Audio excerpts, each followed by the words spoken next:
he does it right. Okay. So right now, it's gonna get a little bit. So I'm actually gonna slow things down just a little bit more. And I'm just gonna work right here. Good, Brody. Because right now, this is where he's actually struggling with the most, is just this whole turning around part. So I actually want to shorten this up and just see if I can get him fluid, just literally moving right here. So going slow with dogs is what you want to do anytime you're running into trouble. So that was much easier. Good, Brody. I'll even reward him for that one. Because he didn't struggle going. He responded to the leash. Go, Brody.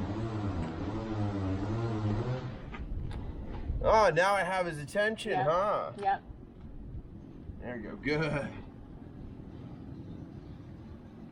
So if I'm taking him for a walk and I'm noticing that he's just fighting the leash as much as possible, it means that I'm trying to go too far too soon with him. That's why I gave you the long line, so you can still take him out and let him enjoy. Okay, I have that for you because I ordered one. It should be here. Wonderful. Yeah, 3 days. My question to you with that is that he kept eating it, like trying to get tangled up in it. Like I don't think he understood that he could go. I think, yeah, so start small. So what I would do is I would take all of the slack of it and just first give him this much leash, just let him kind of go out and just ease him into it. Okay. So if I throw all of that there, because it's moving and it's making noise, right? What place would you do that in? I would start here, just in the driveway. Okay. Yeah. Okay. Just get him used to wearing it first, because it's heavy, it's different. So right now, good, Brody. And I'm gonna walk him back. He's getting tired again. Good, Brody.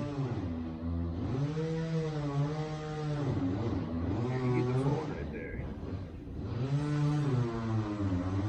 So you see how if I had used the food when he was struggling, he would stop struggling and he would come to me, but only because of the food. Right. I want to use, I'm not showing him the food until he does what I want him to do. So I'm starting, good. Oh, I see. Okay. Oh. I didn't even have to use a leash then. That's okay. That one line. What did I just say? You said not to show the reward. Oh, okay. Yes.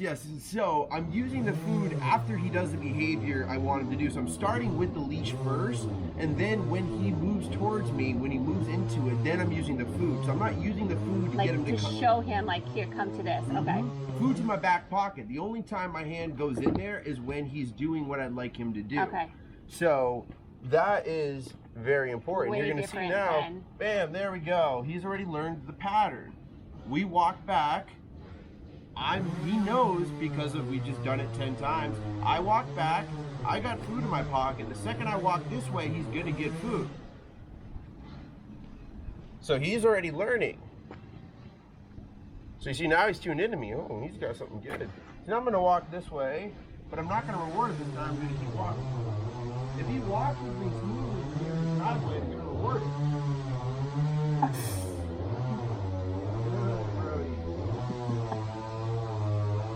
So start by kind of slowing things down a little bit, just working that little area, the little range right there. I was able to get something a bit smoother. And let's see how he does on the way back. So I'm not looking at him in anticipation that he's going to do anything. I'm just moving. Right. Good, Brody. So, would I, if I was going to do this again, would I come out and go straight for the driveway and come back with no treats? Yep. Like you struggled in the beginning until he kind of had a fluency? I would actually even slow it down a bit more. I wouldn't even worry about making it to the driveway. Worry about making it up the hard road. Okay.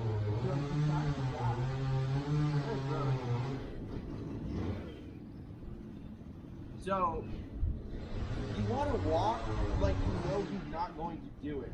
Because if I'm going to move and anticipating, like watching him, is he going to stop? Yeah. Slow down?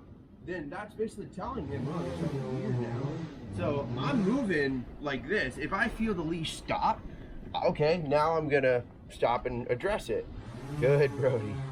So what you can practice is literally just opening up the door, coming off the porch, and just walk to like right here, right when you hit the grass, walk back up on the porch, do that again. Even if he doesn't struggle, just do that 20 times. Yeah. So that way, guess what? That's 20 times you just practice not struggling. Right. Then you walk from there, walk to the red car, walk back. And then don't show the treat at first. I mean, even just keep doing it until, because if he's struggling, don't do it. And then until he starts to do what you were doing, like a little bit, there was a little bit of an ease to him, but it wasn't 100%. Right. Okay. So it's rewarding like more. Phases. Right. It's rewarding a close approximation. Okay. So the scientific term for that is called shaping. So if he's completely hitting the brakes, that is not a close approximation to what I want. But if I go like this, good, Brody, and I just lightly use the leash, right? This is what I was trying to accomplish last time, but it didn't really work. Following it, yep. And I'll even do this right now. A little bit of leash, good. I can literally work within this range right here of just leash towards me. When he moves towards me, good. I don't need the entire driveway. I don't need anything else. It's just changing his reaction to the leash, because if he feels pressure and he's tightening up, right, he's giving us the opposite of what we want. Okay. So what that is oppositional reflex, and that's a natural instinct that dogs have. It's a survival instinct that dogs have. So something grabs them in the wild, their instinct kicks in, they move away from it. So the same thing with the leash. If something's pulling him this way, dogs want to go this way. They want to go away from what it is. Because that's instinct to them. So in order to break instinct, I need to teach him, good, what it is I want him to do with it. When he feels this, what does he gain from it? So rather than struggling from it, I want him to move towards it. But what's in it for him? You know what I mean? Right, right. You know, if he moves with me, we're going to keep going for our walk. But he doesn't know that. All he knows is right now there's something tugging on him, and he's going to do what he thinks is the right decision in that moment, which is to fight against it.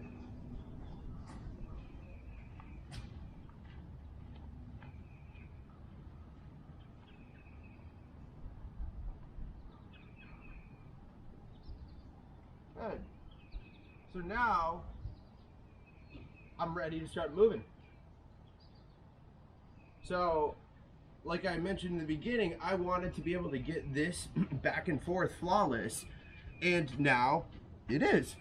Granted, the food definitely helped kick it up, and that's okay. Right. But that's why I'm not using the food as the you primary probably could go back tool. down there. You're not going to feed, and he probably would follow you. Yeah, exactly. Well, because I just set up a pattern. When we hit the end of there, he gets something. When he comes back here, he gets something. But then once we have that down, I'm going to start fading it away. You know, I'm not going to do it every single time, because then he's going to be relying on it. So now, if you want to